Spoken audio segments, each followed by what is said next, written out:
Aku menangis untuk adikku 6 kali, aku dilahirkan di sebuah dusun pegunungan yang sangat terpencil. Hari demi hari, orang tuaku membajak tanah kering kuning, dan punggung mereka menghadap ke langit. Aku mempunyai seorang adik, 3 tahun lebih muda dariku. Suatu ketika, untuk membeli sebuah sapu tangan yang mana semua gadis di sekelilingku kelihatannya membawanya, aku mencuri 50 sen dari laci ayahku. Ayah segera menyadarinya. Beliau membuat adikku dan aku berlutut di depan tembok, dengan sebuah tongkat bambu di tangannya. Siapa yang mencuri uang itu? Beliau bertanya. Aku terpaku, terlalu takut untuk berbicara. Ayah tidak mendengar siapapun mengaku, jadi beliau mengatakan, baiklah, kalau begitu, kalian berdua layak dipukul. Dia mengangkat tongkat bambu itu tinggi-tinggi. Tiba-tiba, adikku mencengkeram tangannya dan berkata, ayah, aku yang melakukannya. Tongkat panjang itu menghantam punggung adikku bertubi-tubi. Ayah begitu marahnya sehingga ia terus-menerus mencambukinya sampai beliau kehabisan nafas. Sesudahnya, beliau duduk di atas ranjang batu bata kami dan memarahi, kamu sudah belajar mencuri dari rumah sekarang, hal memalukan apa lagi yang akan kamu lakukan di masa mendatang?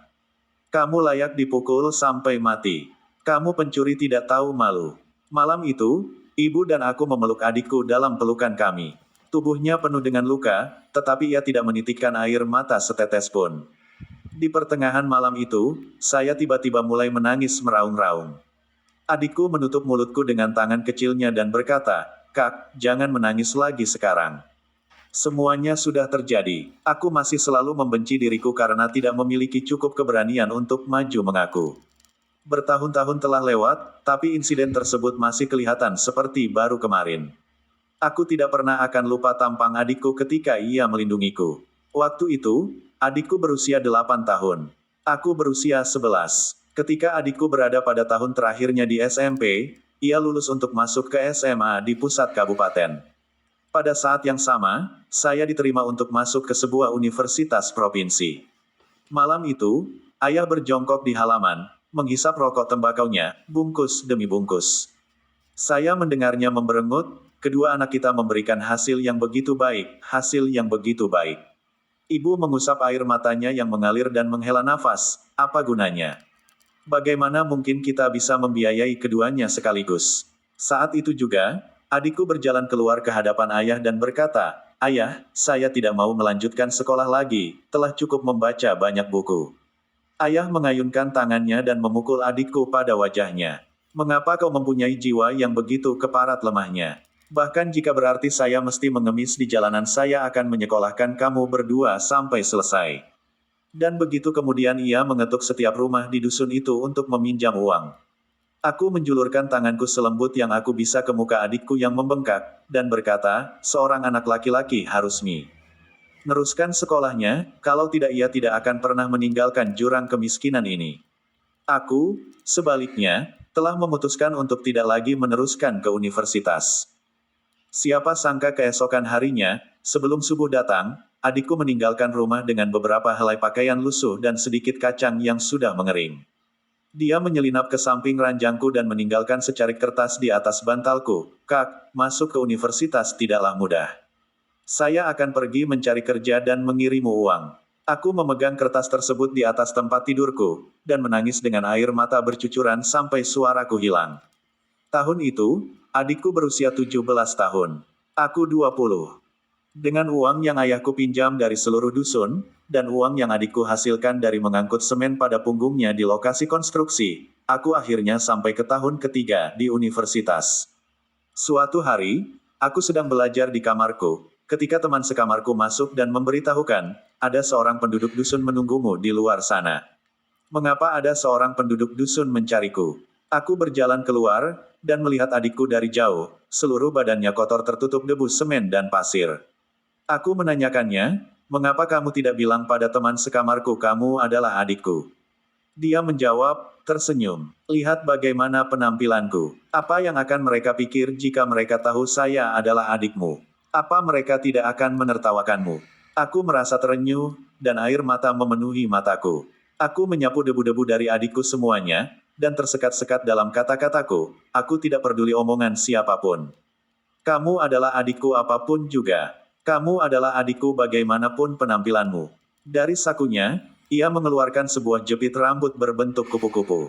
Ia memakaikannya kepadaku, dan terus menjelaskan, saya melihat semua gadis kota memakainya. Jadi saya pikir kamu juga harus memiliki satu.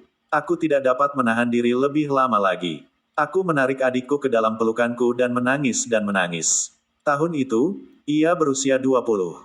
Aku 23. Kali pertama aku membawa pacarku ke rumah, kaca jendela yang pecah telah diganti, dan kelihatan bersih di mana-mana.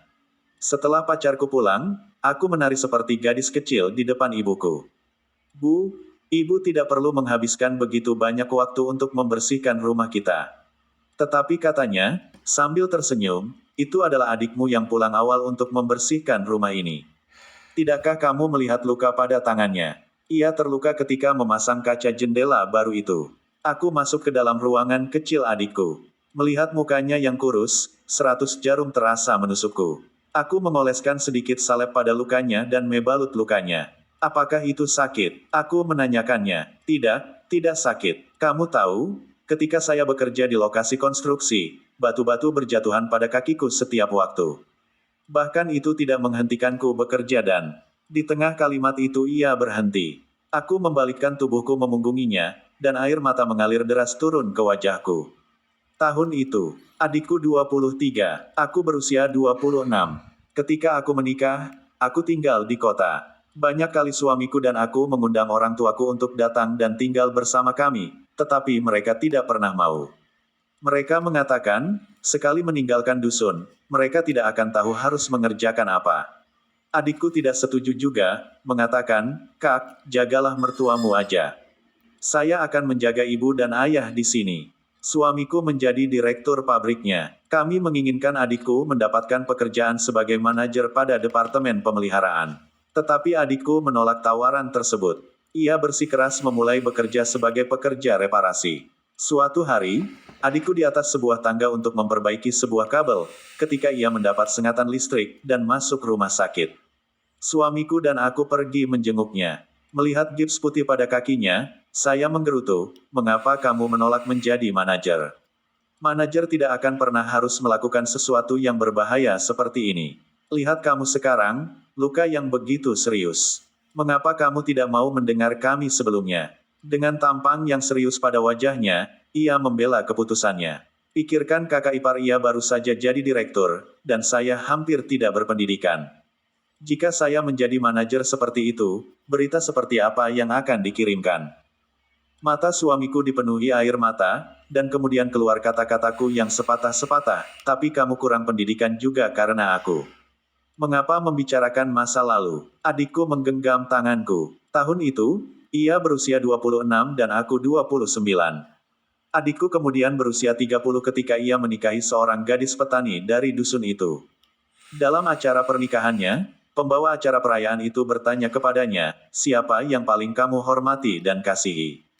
Tanpa bahkan berpikir ia menjawab, kakakku.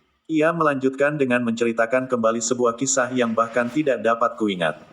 Ketika saya pergi sekolah SD, ia berada pada dusun yang berbeda. Setiap hari kakakku dan saya berjalan selama 2 jam untuk pergi ke sekolah dan pulang ke rumah. Suatu hari, saya kehilangan satu dari sarung tanganku. Kakakku memberikan satu dari kepunyaannya. Ia hanya memakai satu saja dan berjalan sejauh itu.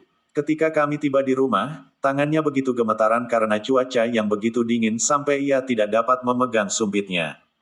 Sejak hari itu, saya bersumpah, selama saya masih hidup, saya akan menjaga kakakku dan baik kepadanya. Tepuk tangan membanjiri ruangan itu. Semua tamu memalingkan perhatiannya kepadaku.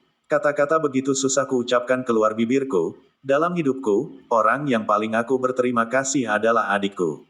Dan dalam kesempatan yang paling berbahagia ini, di depan kerumunan perayaan ini, air mata bercucuran turun dari wajahku seperti sungai.